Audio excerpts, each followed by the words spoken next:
அன்பார்ந்த நேயர்களுக்கு வணக்கம். நான் உங்கள் மதுசூதனன் கலைச்செல்வன். தினமொரு கதை நிகழ்ச்சியில் இன்று உங்களை சந்திப்பதில் மகிழ்ச்சி கொள்ளுகிறேன். அசதோமா சத்கமய, தமசோமா ஜோதிர்கமய, மிருத்யோர்மா அமிர்தங்கமய என்பது உபனிஷத்து வாக்கியம். இறைவனிடம் வேண்டிக் கொள்ளும் போது, எல்லாம் வல்ல பரம்பொருளே, என்னை அசத்து பொருளாக இருக்கும் நிலையிலிருந்து காத்து சத்து பொருளாக ஞானமுடையவனாக மாற்று.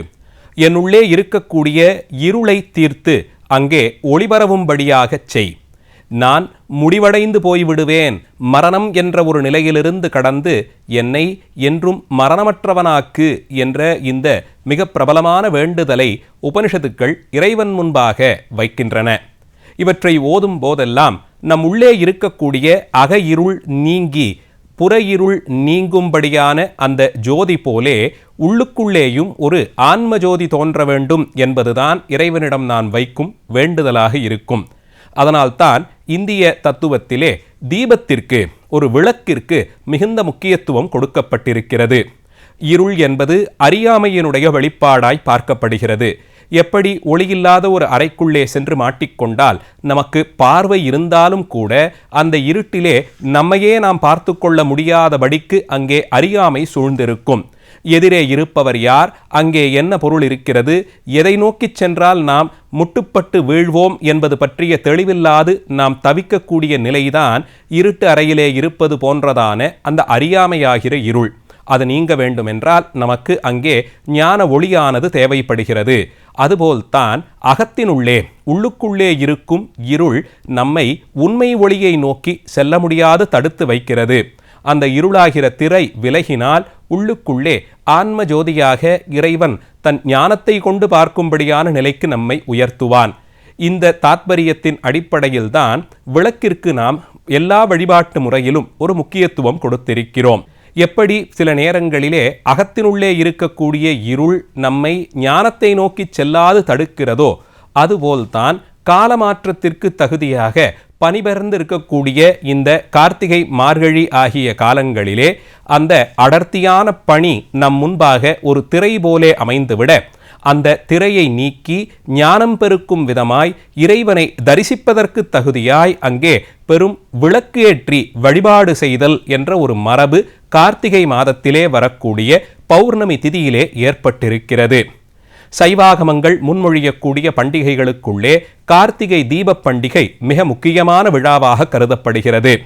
இந்த பண்டிகையினுடைய நோக்கம் அகையிருள் நீங்க ஞான ஒளி தேவை என்பதை காண்பித்து கொடுப்பதுதான். அந்த ஞான ஒளியை ஞானாசிரியராக இருந்து ஆசிரியர் நமக்கு கொடுக்க, அவருடைய உதவியாலே அந்த ஒளி கொண்டு நாம் இறைவனை தரிசிக்கிறோம். பனிபடர்ந்திருக்கக்கூடிய இந்த காலச்சூழலிலே இந்த விழாவை இப்படி ஒரு ஆழ்ந்த தாத்பரியத்தோடு கூடி ஏற்படுத்தி வைத்திருக்கிறார்கள். ஐப்பசி மாதத்திலே தீபாவளி என்று கொண்டாடப்படும் அந்த பண்டிகையின் ஒரு அங்கமாக விளக்கேற்றி வழிபாடு செய்கிறார்கள். தென்னிந்தியாவிலே அதை அடுத்து வரக்கூடிய மாதமாகிற கார்த்திகை மாதத்திலே பௌர்ணமி திதியில் வெகு விமர்சையாக கொண்டாடப்படுகிறது. சைவாகமங்கள் ஒவ்வொரு மாதத்திலும் வரக்கூடிய பௌர்ணமி அன்று இறைவனை விசேஷமான பொருட்களை கொண்டு பூஜிக்க வேண்டும் என்று கூறுகின்றன. அந்த வரிசையிலே கார்த்திகை மாதத்தில் வரக்கூடிய பௌர்ணமி ஆகிற அந்த திதியிலே விளக்கினுடைய தீப ஒளி அது இறைவன் திருமேனியை முழுவதும் படரும்படியாக சன்னிதானங்களை சுற்றி, இறைவன் எழுந்தருளி இருக்கக்கூடிய தலங்களை சுற்றி நிறைய விளக்குகள் ஏற்று வழிபாடு செய்ய வேண்டியதாய் கருதப்படுகிறது. விளக்கேற்றி வழிபாடு செய்வதிலே சைவ அடியார்கள் பலரும் முன்னுதாரணங்களாக நமக்கு இருந்திருக்கிறார்கள். திருவாரூர் தலத்தை சுற்றி சமணர்கள் குடியிருந்து ஆலயத்திற்கு வருபவர்களுக்கு நிறைய தொல்லை கொடுத்து கொண்டு வாழ்ந்து வந்த காலத்திலே நமினந்தி அடிகள் என்ற அடியார் அங்கே அச்சலேஸ்வரம் என்ற திருவாரூர் அறநெறி என்றழைக்கப்படும் திருத்தலத்திலே விளக்கெரிய முடியாது இருந்த சூழலில் சமணர்களிடம் சென்று விளக்கெரிக்க நெய் தர முடியுமா என்று கேட்டபோது, உங்கள் இறைவன்தான் கையிலேயே விளக்கேந்தி ஆடுபவராயிற்றே, அவருக்கு ஒருவேளை தண்ணீரால் ஏற்றினாலும் தீபம் எரியும் என்று எள்ளி நகையாடி கொக்கரித்தார்கள். அதையே வார்த்தையாய் கொண்டு நமினந்தி அடிகளும் தீர்த்தத்திலிருந்து, அங்கே இருந்த கூபத்திலிருந்து தண்ணீர் எடுத்து கொண்டு போய் விட்டு ஏற்ற அந்த சந்நிதி முழுவதும் இருக்கக்கூடிய இருள் நீங்கி ஒளி பெருகியதாம். இப்படி தண்ணீரால் விளக்கேற்றியதும் திருவொற்றியூர் தலத்திலே கலையநாயனார் விளக்கெரிப்பதற்கு எண்ணெய் வாங்க முடியாத சூழலில் தன்னையே தான் அறுத்து தன் குருதி கொண்டு விளக்கேற்றியதும், தில்லை சிற்றம்பலத்தை அடுத்திருக்கக்கூடிய இளமையாக்கினார் கோயிலிலே கணம்புல்லர் என்ற நாயனார் விளக்கெரிப்பதற்கு முடியாத நிலையில் தான் அணிந்திருந்த ஜடாபாரத்தை தன் தலைமயிரையே திரியாய் திரித்து விளக்கேற்றி வழிபாடு செய்ததையும் நாம் முன்னுதாரணங்கள் போலே பார்க்கிறோம். எந்த நிலையிலேனும் அகையிருள் நீங்குவது போலே புறையிருளும் நீங்க இறைவனுக்கு விளக்கேற்ற வேண்டும் என்பதனுடைய தாத்பரியம்தான் இது. இன்னும் சொல்லப்போனால் அப்பரடிகள் தேவாரத்தின் மூலமாக மிக முக்கிய நிகழ்ச்சி ஒன்றை அறிகிறோம். வேதாரண்யம் திருமறைக்காடாகிற அந்த திருத்தலத்திலே ஆலயத்தினுள்ளே எரிந்து கொண்டிருந்த அந்த விளக்கிலிருந்து நெய்யை குடிப்பதற்காக ஒரு எலி ஓடி வந்ததாம். அந்த விளக்கில் இருந்த எண்ணெயை குடிக்க முயன்றபோது தன்னையும் அறியாமல் தன் மூக்கு நுனியாலே அணைய கிடந்த திரியை தூண்டிவிட்டதாம். அது தூண்டிவிட்டதாலே அந்த ஆலயம் பிரகாசமடைந்தபடியால் இதை ஒரு தொண்டாக கருத்தில் கொண்டு எல்லாம் வல்ல பரம்பொருள் அந்த எலிக்கு அடுத்த பிறவியிலே ராஜபதவி கொடுத்து மகாபலி சக்கரவர்த்தி ஆகும்படியாய் ஆசீர்வாதம் செய்தார். மேலும் அவருக்கு கர்வம் பங்கம் செய்யப்பட்டு திருமால் உலகை காக்கும் தெய்வம் அவருடைய பாதத்தை தான் தாங்கும் நிலைக்கும் உயர்த்தினார். இப்படி மிகப்பெரிய அளவிலே அனுகிரகம் பெறப்பட்டவர்களெல்லாம் ஒரு விளக்கேற்றியதால் அந்த பயனை அடைந்தார்கள் என்பதை அறிய முடிகிறது. அதனால் இந்த திருநாளிலே ஆலயந்தோறும் விளக்கேற்றி வழிபாடு செய்வது பண்டைய தமிழர்களுடைய மரபு. இதற்கு மீண்டும் மிக முக்கியமான ஒரு புராண சம்பவம் அடிப்படையாக கருதப்படுகிறது. இறைவன் 5 பெரும் பூதங்களாக தானே இருந்து நிலம், நீர், நெருப்பு, காற்று, ஆகாசமாகவெல்லாம் தானே பரிமளித்து உலக உயிர்களுக்கு நன்மை செய்யும் பொருட்டு அந்தந்த வடிவிலே இருக்கிறான் என்பதை பஞ்சபூத தத்துவங்களாக நாம் அறிகிறோம்.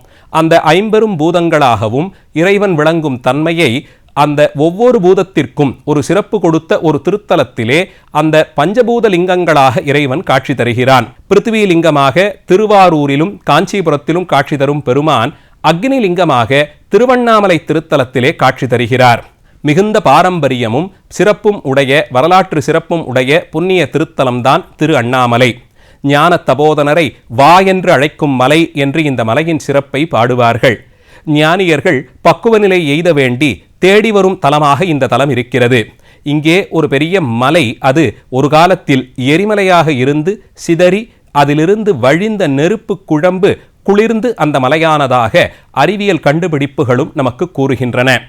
அந்த திருத்தலத்தில்தான் முதல் முன்னம் எல்லோருக்கும் எளியவனான எம்பெருமான், ஆனால் ஆணவம் கொண்டவர்களாலே சென்றடைய முடியாத பரம்பொருள் திருமாலையும் நான்முகனையும் நியமித்து அவர்கள் இருவருக்கும் உயிர்களுக்கு உடம்போடு பொருத்தம் ஏற்படுத்தி பிறப்பை கொடுக்கும் பணியையும் அந்த பிறந்த பிறப்பை காக்கும் பணியையும் வழங்கியிருந்தார்.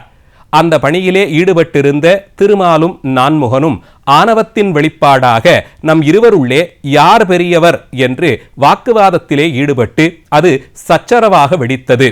அப்போது அறியாமையிலே மூழ்கியிருந்த அந்த 2 பேருக்கும் ஞானம் பெரும் பொருட்டு அங்கே எல்லாம் வல்ல சிவபரம்பொருள் 10 திக்கிலும் ஒளிபரப்பிக் கொண்டே செல்லும் ஒரு அக்னி தம்பமாக அவர்கள் முன்பாக தோன்றினாராம்.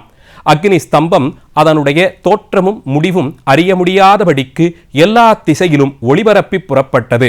அப்படி புறப்பட்ட அந்த அக்னி ஸ்தம்பத்திலிருந்து எழுந்த ஒலியானது அவர்கள் இருவரையும் நோக்கி கூறியதாம், யாரொருவர் இந்த அக்னிஸ்தம்பத்தினுடைய ஆரம்பத்தையும் அடியையும் முடிவையும் பார்த்து அறிகிறீர்களோ அவர்கள்தான் உங்களுக்குள் பெரியவர் என்று ஆசீர்வதித்தது அந்த ஒலி.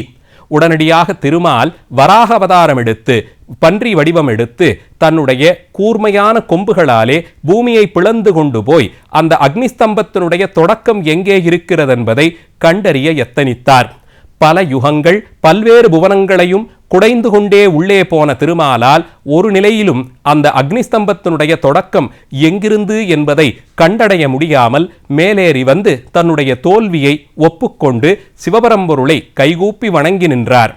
பிரம்மனோ தான் அன்னப்பறவையின் மேலே ஏறிக்கொண்டு இந்த அக்னிஸ்தம்பம் எங்கே முடிவடைகிறது என்பதை கண்டுபிடித்து வருகிறேன் என்று கூறி ஆகாசத்தை நோக்கி பறந்தானாம். பறந்தவன் மேலேயும் இருக்கக்கூடிய எல்லா உலகங்களையும் கடந்து கடந்து செல்லும் வேகத்தில் அந்த அக்னிஸ்தம்பமானதும் வளர்ந்து கொண்டே போவதை பார்த்து வாயடைத்து நின்றான். தோற்று விடுவோமோ என்று அவன் எண்ணிய நேரத்தில்தான் அங்கே காற்றிலே ஒரு தாழம்பூ இதழ் மலர்ந்து வந்தது. வந்த தாழம்பூவை கரத்திலே பிடித்து கொண்ட நான்முகன், நீ எங்கிருந்து வருகிறாய் என்று கேட்டபோது சிவபெருமானுடைய ஜடாபாரத்திலிருந்து வருகிறேன் என்று பதில் சொன்னதாம் தாழம்பூ. உடனடியாக நான்முகனுக்கு ஒரு குறுக்கு வழி உதித்தது. நான் இறைவனுடைய ஜடாமுடியை கண்டுவிட்டேன் என்று கீழே சென்று பொய் சொன்னால் அந்த பொய்யுக்கு சாட்சியாக நீ வருவாயோ என்று கேட்டுக்கொண்டான். தாழம்பூவும் அதற்கு இசைந்தது. கீழே வந்த பிரம்மன் சிவபெருமான் எல்லாம் அறிந்தவர் என்பதை அறியாமையிலே தான் இறைவனுடைய ஜடாபாரத்தை தரிசித்ததாகவும் அதற்கு சாட்சியாக அங்கிருந்து இந்த தாழம்பூவை பெற்று வந்ததாகவும் கூறினான். எல்லாவற்றையும் நாம் நினைப்பதற்கு முன்பாகவே அறிபவனான எம்பெருமான் பிரம்மனை கடும் கோபம் கொண்டு சபித்தார். தன்னுடைய பூஜைக்கு தாழம்பூவை பயன்படுத்தக்கூடாது என்றும் சபித்தார். ஆயினும் தாழம்பூ வேண்டி வருந்தி நிற்க மகாசிவராத்திரி காலத்திலே 3வது சாமத்தில் மட்டும் தன்னை பயன்படுத்தலாம் தாழம்பூவிற்கு ஒரு சிறப்பு தகுதியை கொடுத்தார். பிரம்மனும் திருமாலும் இப்படி கர்வபங்கம் செய்யப்பட்டு ஆணவ மலமொழிந்து சிவபெருமானுடைய பரத்துவத்தை உணர்ந்து பாராட்டி துதித்தார்கள். இந்த அக்னி ஸ்தம்பம்தான் குளிர்ந்து திருவண்ணாமலையாக, அந்த அண்ணாமலையாக வடிவம் பெற்றதாக புராணங்கள் பறைசாற்றுகின்றன. பல சதுர்யுகங்களையும் கடந்து அந்த மலை அங்கே இருப்பதை நாம் அறிந்து கொள்ள முடிகிறது. இந்த மலையை நாடித்தான் அம்பிகையும் ஒரு காலத்திலே எழுந்தருளி அங்கே துர்வாச முனிவரிடம் உபதேசம் பெற்று அவர் கூறியபடியே நியமத்துடன் விரதங்களை அனுஷ்டித்து கார்த்திகை மாதத்திலே வரக்கூடிய பௌர்ணமி வேளையிலே அங்கே தீப பிரதிஷ்டை செய்து அண்ணாமலையை வணங்கி நிற்க எல்லாம் வல்ல பரம்பொருள் ரிஷபாரூடராக அம்பிகைக்கு காட்சி கொடுத்து அத்தனை தேவர்களும் கண்டு தரிசித்து அதிசயித்து கோஷம் எழுப்ப அம்பிகையை தன் அருகே அழைத்து பார்வதி சமேதராக காட்சி கொடுத்து அதற்கு பிறகு அம்பிகையை தம்முடைய இடதுபாகத்திலே ஒடுக்கிக் கொண்டு அர்த்தநாரீஸ்வர தத்துவமாக காட்சி கொடுத்தார். அம்மையும் அப்பனும் இரண்டல்ல ஒன்றிணைந்த தத்துவம்தான், இதுதான் இந்த ஞானம்தான் நம்மை உய்விக்கும் என்ற கருத்தை இந்த விழாவின் மூலமாக எம்பெருமான் உலக உயிர்களுக்கெல்லாம் உபதேசம் செய்தார். இந்த அற்புத திருநாள்தான் இன்றும் கூட திருவண்ணாமலையாகிற இந்த புண்ணிய ஸ்தலத்திலே 10 நாள் கொடியேறி பெருவிழாவாக கொண்டாடப்பட்டு அந்த பிரம்மோற்சவத்தின் ஒரு அங்கமாக பல்வேறு வாகனங்களிலே இறைவன் காலையும் மாலையும் திருவீதிகளிலே புறப்பாடு செய்யப்பட்டு 10வது நாள் அன்று விடியற்காலை வேளையிலே இறைவன் திருமுன்பர் கோயிலின் உள்ளே கர்ப்பகிரகத்திலே ஒரு ஜோதி ஏற்றப்பட்டு அதுவே அதன் பிறகு பரணி தீபமாக புறப்பட்டு 5 மடக்குகளிலே இறைவனுடைய 5 திருமுகங்களையும் குறித்ததான தீபத்தை பிரதிஷ்டை செய்து அதிலிருந்து பெறப்பட்ட ஜோதி ஆலயத்தில் இருக்கும் பல நூறு சன்னதிகளுக்கும் சென்று சேர்ந்து இறைவன் ஒருவன், அவனிடமிருந்து இந்த உயிர்களெல்லாம் புறப்பட்டன என்பதை காண்பிக்கும் விதமாக ஆலயமே தீப பிரதிஷ்டையால் நிரம்பி வழிய அங்கே கூடியிருக்கக்கூடிய லட்சோபலட்சம் அடியார்களும் அன்றைய தினம் முழுவதும் அந்த அண்ணாமலையை அடிமுடிகானா சிறப்புடைய தத்துவத்தை மலை வலமாக கிரிப்பிரதட்சணம் செய்து வந்து வழிபட மாலை சரியாக 6 மணிக்கு பெரிய நாயகரான அண்ணாமலையார் அங்கே அம்பிகையோடு கூட எழுந்தருளி தீப பிரதிஷ்டைக்காக காத்திருக்கும் நிலையில் இருக்கும் அடியார்களுக்கெல்லாம் அனுக்கிரகம் செய்து அந்த மண்டபத்திலே வீற்றிருக்க சரியாக 6 மணிக்கு உமையொரு பாகனாய் அர்த்தநாரீஸ்வர பெருமான் அங்கே கோலாகலமாக ஆடியபடி வெளியே எழுந்தருள அர்த்தநாரீஸ்வர பெருமானுடைய தரிசனத்தின் இடையே மலை உச்சியிலே தீப பிரதிஷ்டை செய்யப்படும். அந்த தீபம் குன்றின் மேல் இட்ட விளக்காயிருந்து எல்லா உலக உயிர்களுக்கும் ஞான தீபமாய் காட்சி தரும். அந்த நொடிப்பொழுதில் பல லட்சம் அடியார்களும் சேர்ந்து அண்ணாமலையாரையும் உண்ணாமுலை அம்மையையும் போற்றி துதி செய்து நிற்கும் அந்த அற்புத காட்சியின் மூலமாக வணங்கி நிற்கும் ஒவ்வொரு உயிருக்குள்ளேயும் இருக்கும் ஆணவ மலமாகிற இருள் நீங்கி ஞான ஒளியினாலே இறைவனை காண வேண்டும் என்ற ஆழ்ந்த தத்துவத்தை இந்த விழாவின் மூலமாக அறிந்து கொள்ளலாம். இத்தனை பாரம்பரியமும் பிராச்சீனத்துவமும் கொண்ட இந்த விழா தத்துவ கோட்பாடோடு அறிந்து அனுஷ்டிக்கும் போது நம்மையும் மீறி இறைவன்பால் ஈர்க்கப்படுவது திண்ணம். இன்றைய தினம் கார்த்திகை விளக்கீடாகிற கார்த்திகை தீபத் திருநாளினுடைய சிறப்பை பற்றி சிந்தித்தோம். நாளைய தினம் மீண்டும் ஒரு கதையோடு உங்களை சந்திக்கிறேன். நன்றி, வணக்கம்.